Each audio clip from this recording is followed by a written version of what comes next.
നല്ല കേസ് കുഞ്ഞാനാണ്. പട്ടാമ്പിയിലെ കാരക്കാട് പഴയ ആക്രിക്കടക്ക് ഫ്രിഡ്ജിന്റെ കോടാവിന് തീ പിടിച്ചിക്ക. പഴയ ഫ്രിഡ്ജൊക്കെ എടുക്കുന്ന സ്ഥലമാണ്. ഇന്ന് വീഡിയോ അതിഭയാനകരമായ തീയാണ് കത്തിക്കൊണ്ടിരിക്കുന്നത്. ഒന്ന് കണ്ടു നോക്കിയ വീഡിയോ. എന്താ ചെയ്യല്ലേ പാവങ്ങള്.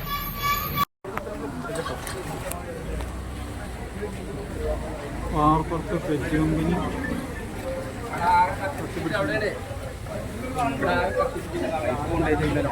അവരവിടുത്തെ സിഗ്നലായിട്ടുണ്ട്.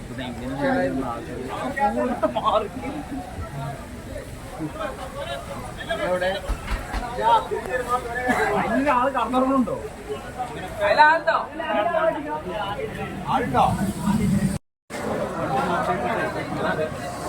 ചോന ഇല്ലാത്ത കത്തിലാണ് വെക്കുന്നത്.